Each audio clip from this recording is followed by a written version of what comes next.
You're listening to the Urban Farm Podcast, your partner in the grow your own food revolution. Whether you've just been introduced to urban farming or you're a lifelong advocate, we're sure you'll leave feeling more informed, equipped, and empowered to dig deeper into the soil of your local food economy.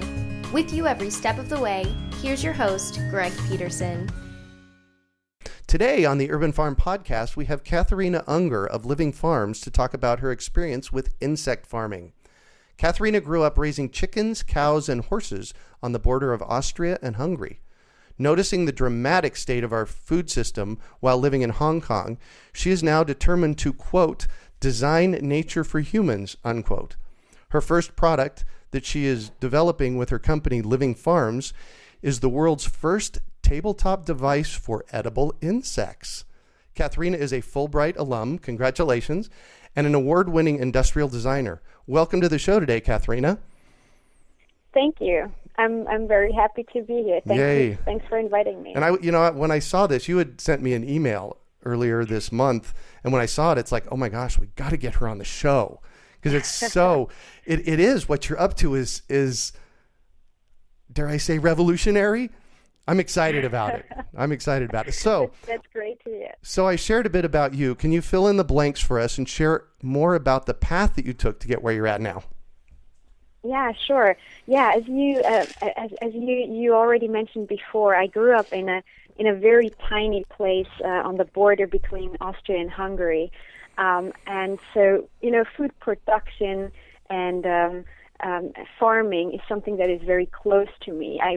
Bringing food on the table literally was an everyday thing when I grew up. Oh, I'll bet. So I had a lot of different career wishes during my childhood and youth. So I wanted to become an artist and a musician, but more than that, I wanted to become a vet, actually, a veterinarian. Oh, interesting. And but in the country, you have a lot of big animals, cows, and horses, and I'm a very small person. Oh. so they told me that, if you become a vet, then you have to work with small animals. Uh-huh. And I actually never wanted that. I wanted to work with large animals, but they said I'm physically just not equipped to do that. Is that like bears and lions and tigers? That could have been another option. Yeah, there you I wanted go. to work with horses and cows, right? Yeah. And funny enough that I now end up working with very small creatures. There you go. But I ended up studying industrial design and going to the city, and so I went to Hong Kong actually to work as an industrial designer, designing parts of cars and products, medical products and consumer products, and I felt that there was something missing here. I wanted to do something that really connected me with where I grew up and what was really important to me.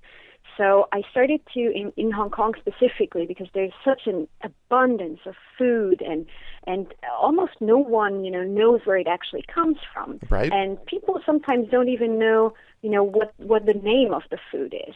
Oh, wow. And, coming from my background and going to Hong Kong, I found this absolutely astonishing. So I started to look into the system of food production and how meat specifically is produced and how it's brought to such a huge city like Hong Kong. Right. And this was really when I started to look into alternatives, and I started to look into algae and even lab-grown meat, and I just wanted to find different ways of how we could get protein into our diets without the largely inefficient system of factory farming. Right. And specifically to connect people more to where their food comes from and to make them appreciate and be healthy. So insects were one of the unobvious solutions that I found out about.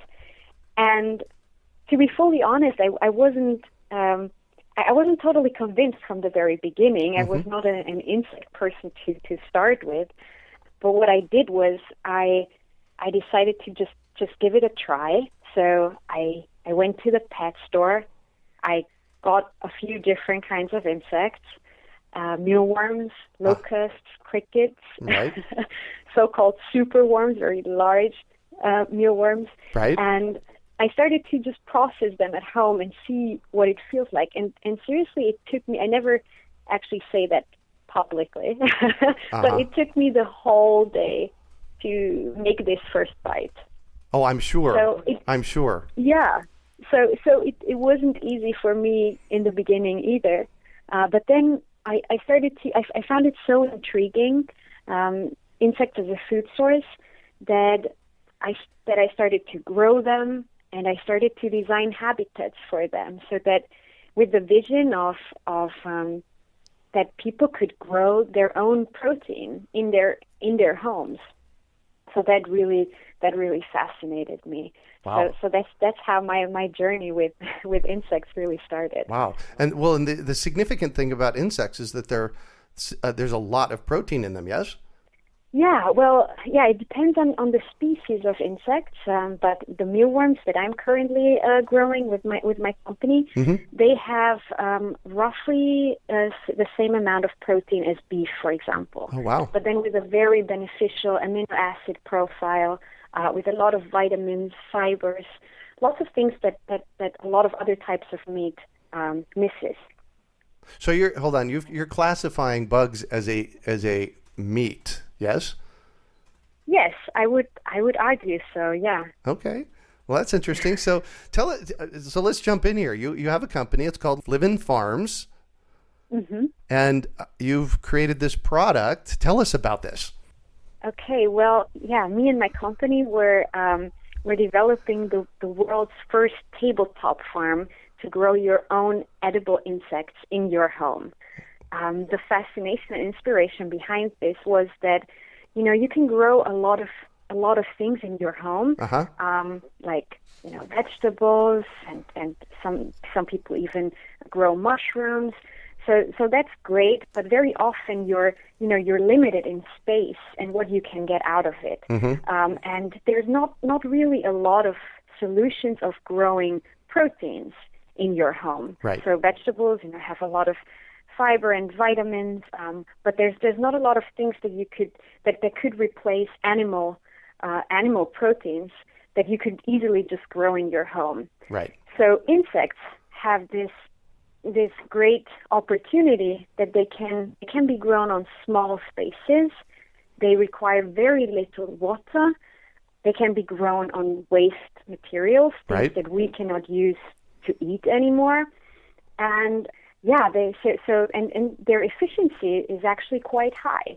So you cannot grow a pig easily in your home if you're living quite urban. You certainly cannot grow a cow, right? But you can grow mealworms right. that have the same protein content as beef. Wow! So the bugs that you've experimented with and grown to eat, mealworms. What else? Oh, so we're currently growing mealworms. I before that, I also grew black soldier flies and their larvae. Right. And then we also had some experiments with crickets, with superworms. Yes, so we tried a few different species. Well, but Go ahead, please.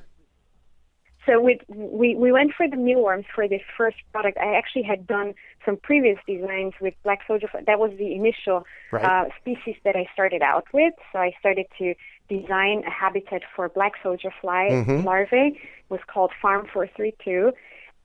Protein grown in 432 hours, which is around 18 days that it takes from the egg to harvest. Yep, exactly. But we switched to the mealworm for as a consumer product, as a consumer home farm, because the mealworm is relatively easy to grow at home. Right. It is very neutral in taste, so it's very easy for people, or I guess, I guess I'm speaking. That is a bit exaggerated to say it is very easy for people to get into. It's easier, yeah.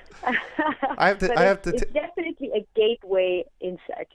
A gateway. Oh, there we go. I love that. A gateway insect. Well, I have to tell you. So I teach at Arizona State University, and a couple of semesters ago, two groups of my students presented projects that included edible insects. They were presenting on edible insects. So really, this whole notion for me of edible insects is just something that's happened in the last 18 months.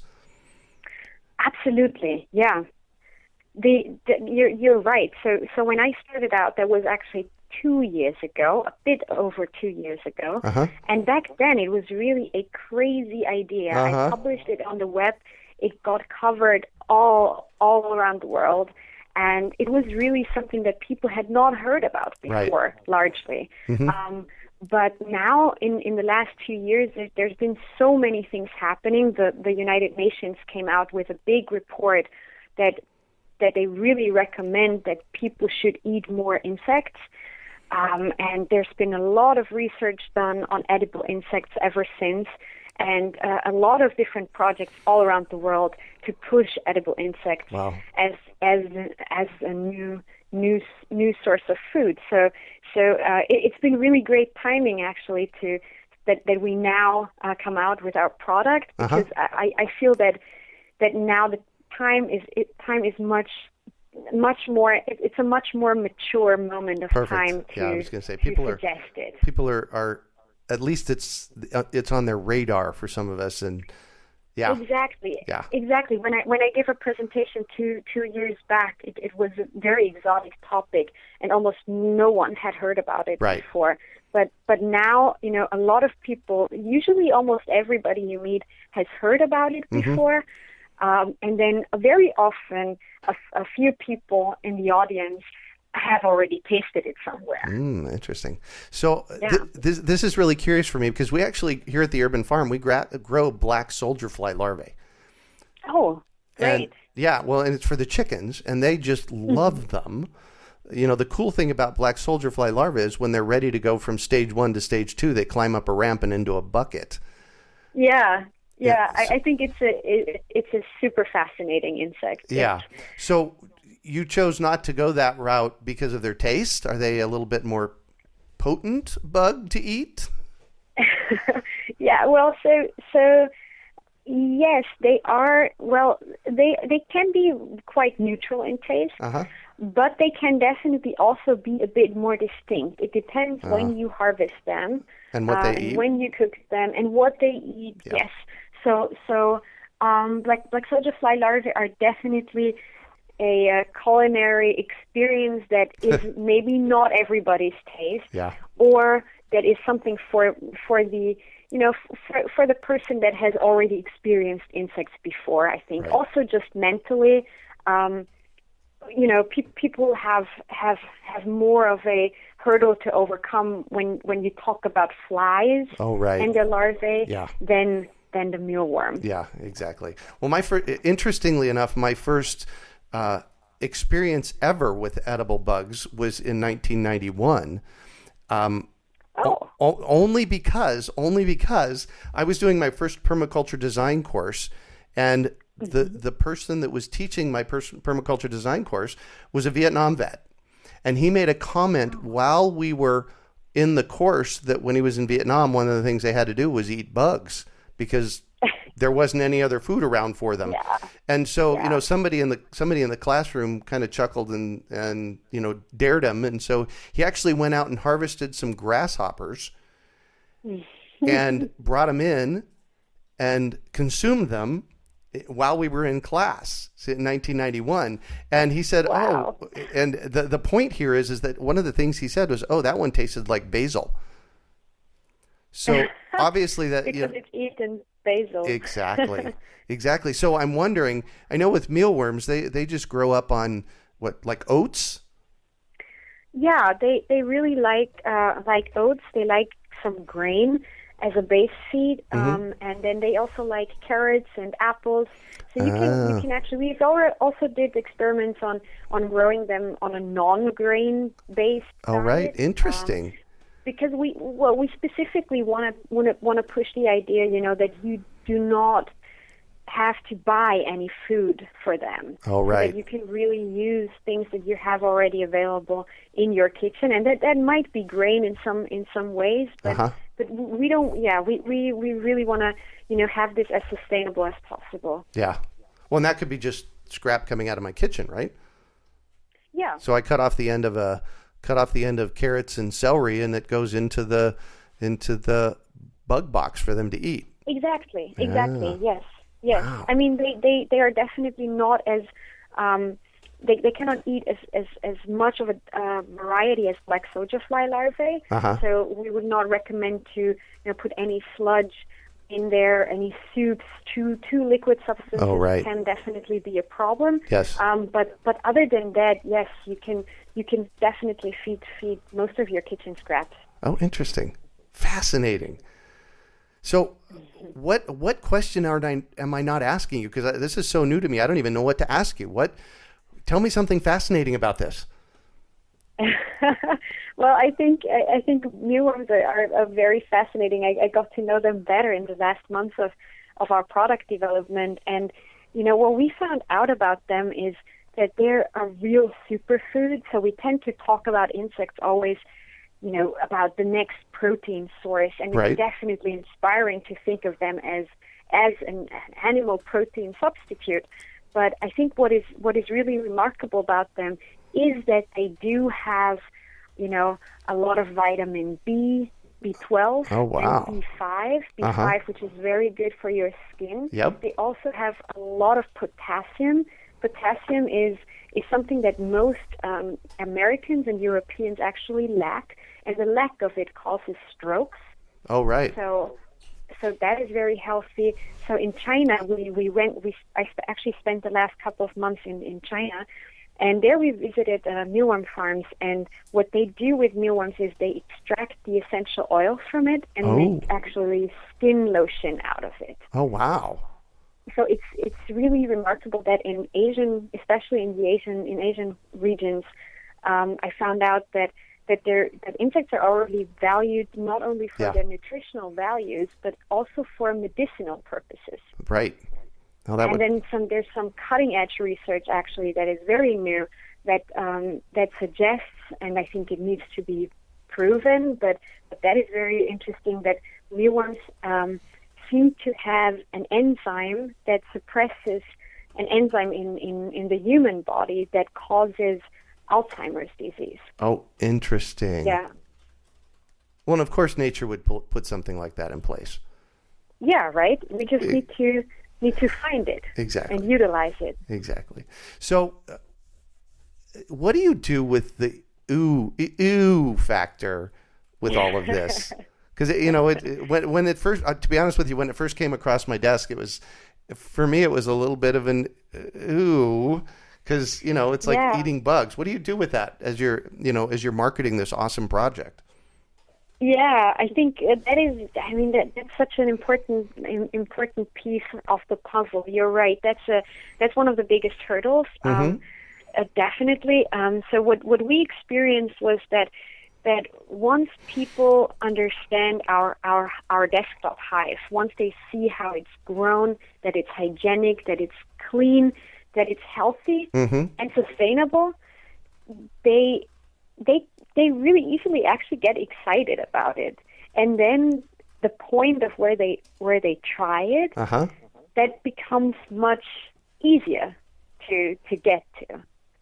That's what we found out. And so also from a personal experience, ever since I grew them myself, I started to look at it in the beginning. It was also very hard for me, but then I started to look at it really as a food source and not something, that you would find somewhere in your house and you just don't want to look at it. Yeah, exactly.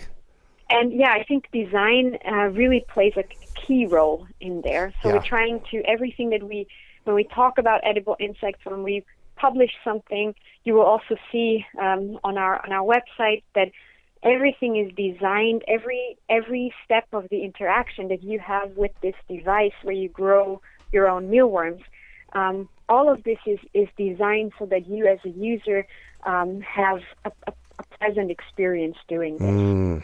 That's the design part. Yeah.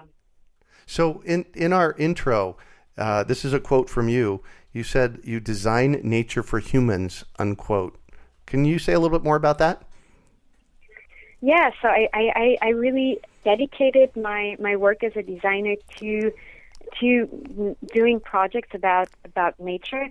I felt that we as consumers anyway, a very particular word. We as humans have become very distant from where our food is absolutely is grown. Right, the places where we consume it are very far away, typically from the places where we produce it, and therefore we really don't know anymore what we eat, and the market usually doesn't really give us a choice either. Right. We're not allowed to know enough information about it.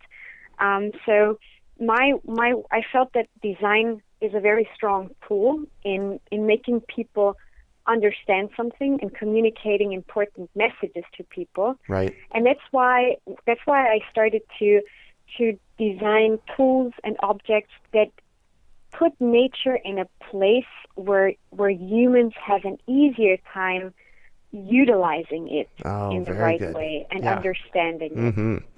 Wow, that's powerful.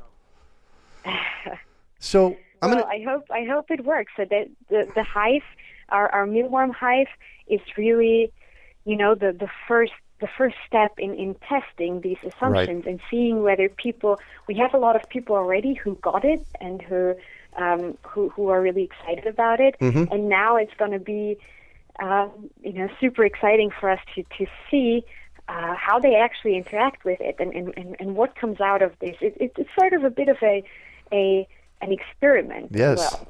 I love that. I'm people that know me know that I love to experiment. So I'm going to shift here a little bit because I always like to let our listeners know that it's just not all easy. And so what I'd like to know is, can you tell us about a time that you failed and how you overcame that failure and what you learned from it?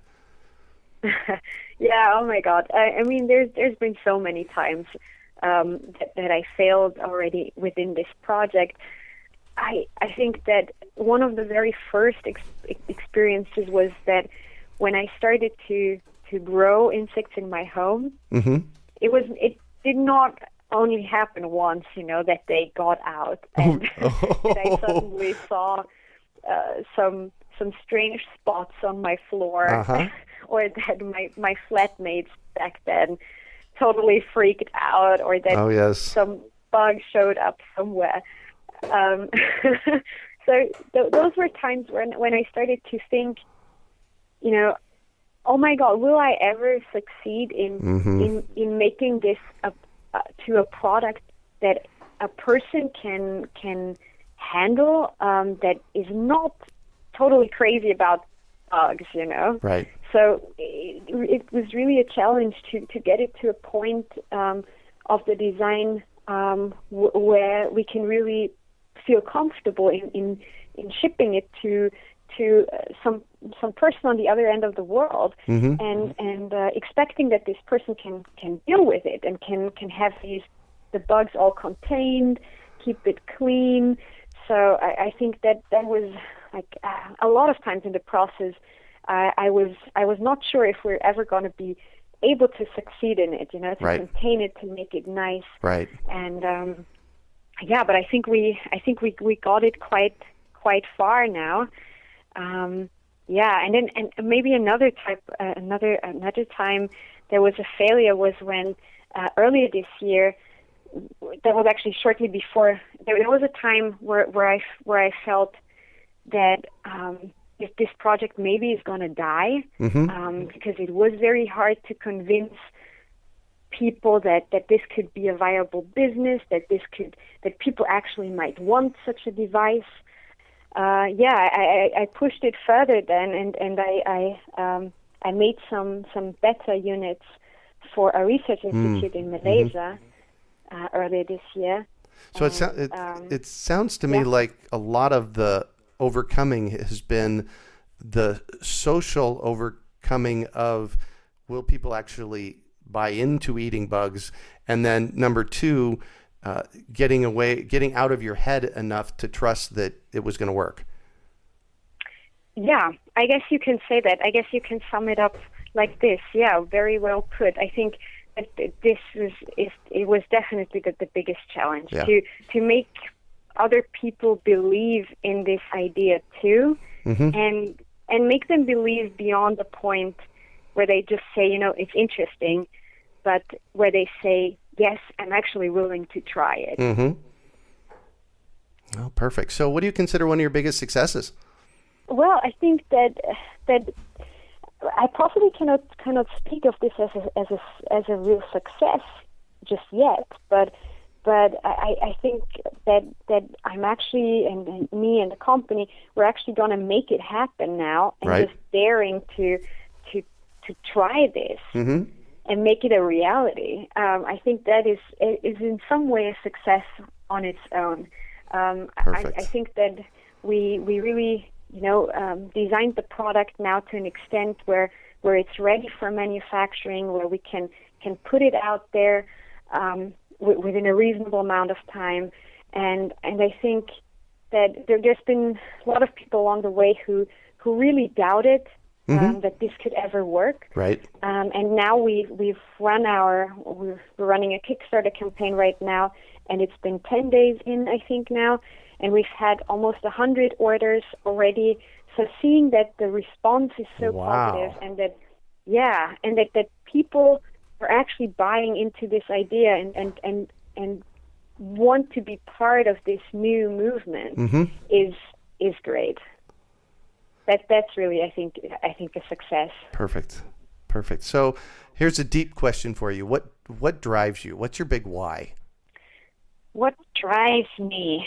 I guess that it's what drives me is that I would like to share this experience and this thought with a larger audience that I had or experienced when I was a child growing up on a farm.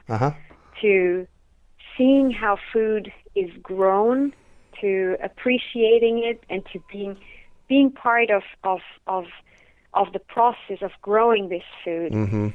I think that's something I want to share and make people aware of.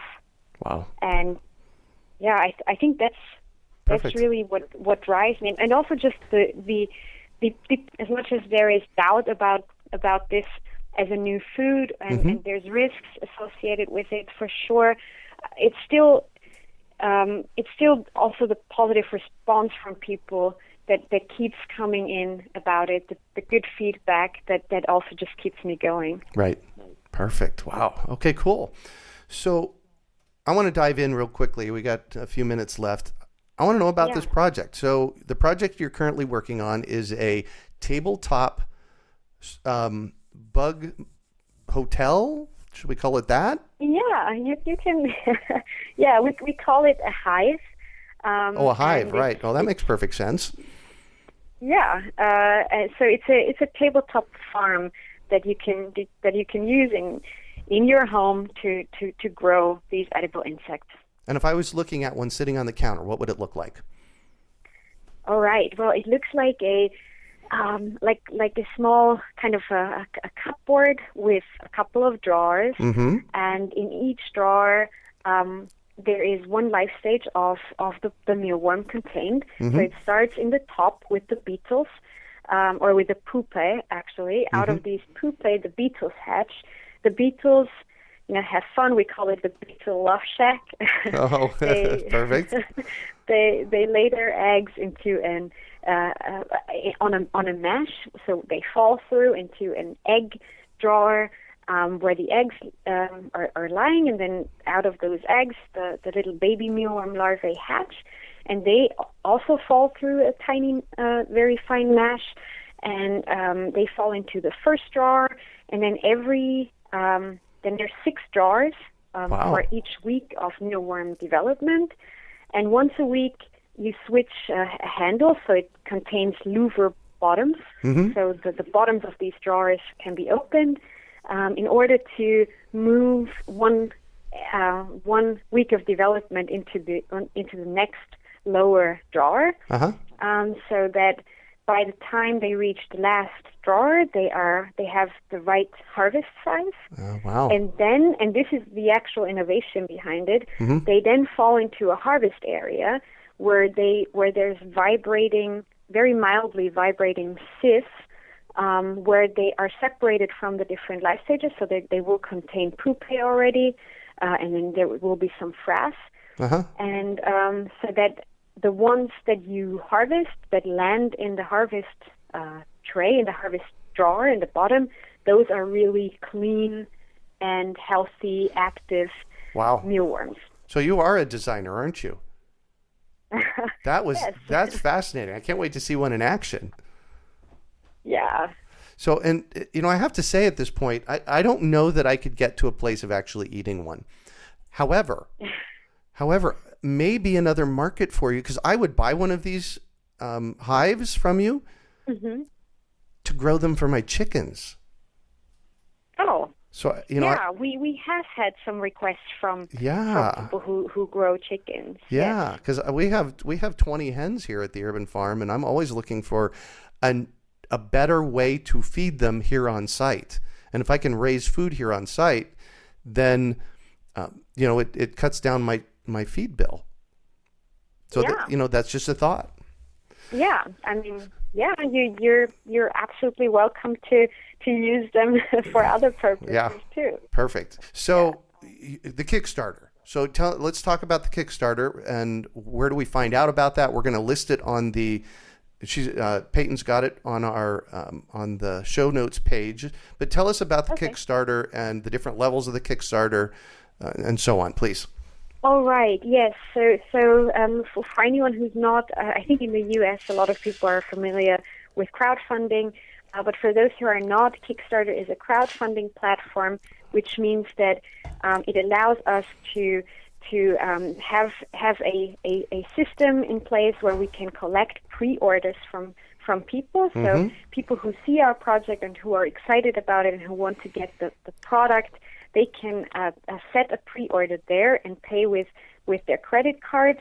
And it runs for a certain amount of time. So we run the campaign until 8th of January.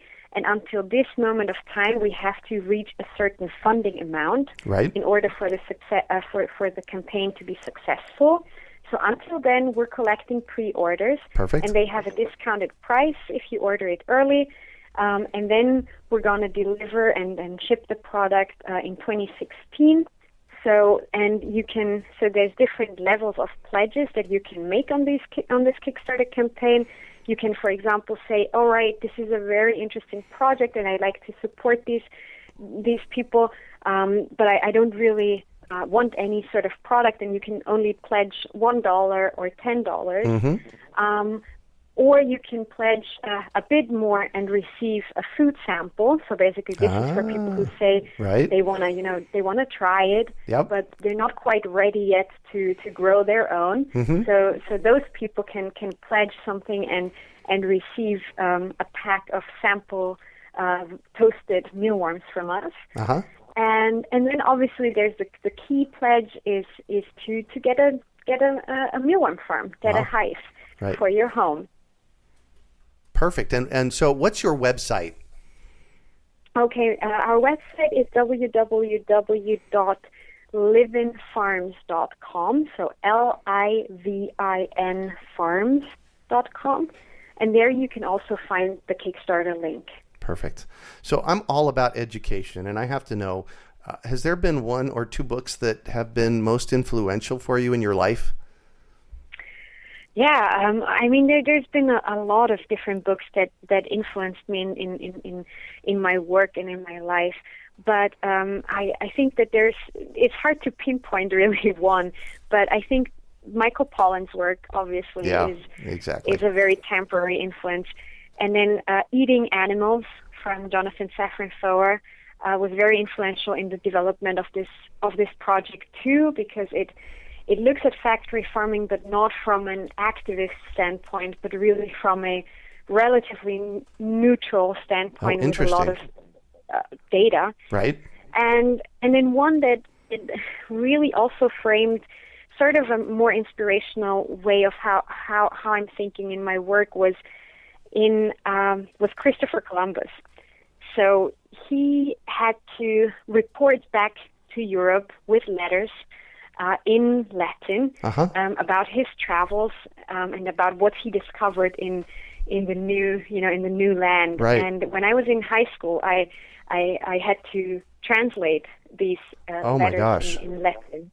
Yeah, I had Latin as one of my major subjects. So I was translating his letters about the New World. Wow. And it was quite fascinating to see, there's been a lot of political debate, obviously, about how he dealt with people in the New World. Mm-hmm. But what was intriguing was how he went into the jungles that he experienced, and then he described the birds and the animals and the foods.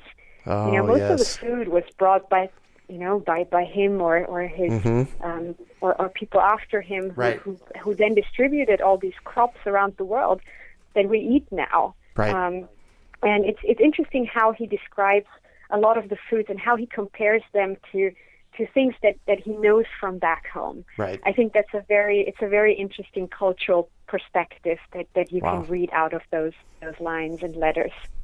Fantastic. Wow, that must have been one heck of a project for you when you were younger, huh? Yeah. I enjoyed it, though. Perfect. So do you have one final piece of advice for our listeners? Oh, wow. I'm not sure if I'm equipped to give advice. Well, I would say if I think about my work and the topics that are important to me, I think that in the last 2 years, I learned to really try to get into other people's heads and think about the topic that is important to me, or to the listeners out there, and think about it from other people's point of view, and try to be empathetic about it, and then I think you will find new ways of how to tell a story about your work, about a topic that is important to you, and you will be able, I think, to better connect people to what you really want to say. Beautiful. Yeah, you were completely qualified to answer that question. That was a beautiful answer. So how can our listeners get a hold of you? What's the best way? Oh, the best way is to really check out our website, livinfarms.com. Perfect. To see our Kickstarter page and our campaign. There's a lot of background information there. You see, for example, a section cut of our highest design. So you will see how it works. You will see the nutritional composition of mealworms, the sustainability of it, the food conversion rate, and basically how it works, and how also you can read a bit of the story. Yeah, and there's an email address there, which is contact@livinfarms.com, and you can also always reach me through that. Perfect. We also have a Twitter handle, so it's @lstudiobird or @Katharina Unger 1. You're always welcome to tweet at me and ask me anything. Perfect. Brilliant. Absolutely brilliant. I love what you're doing. Thank you so much for jumping out there and living on the edge. I think a lot of magic happens out there. So thank you so much. Well, thanks so much for talking to me. It was a pleasure. You bet. Thanks for joining us on the show today and sharing your experience. Katharina, it's been a treat to chat with you and hear your experience around bug farming. How cool is that? All pleasure on my side.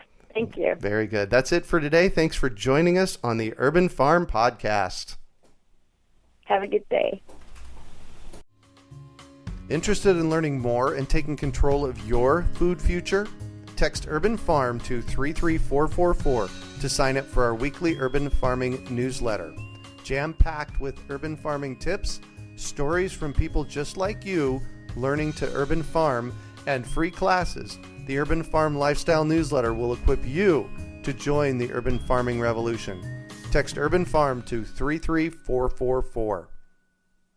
We hope you enjoyed today's episode of the Urban Farm Podcast. Remember to listen 3 days a week for tips, advice, and resources to help you on your journey with urban farming.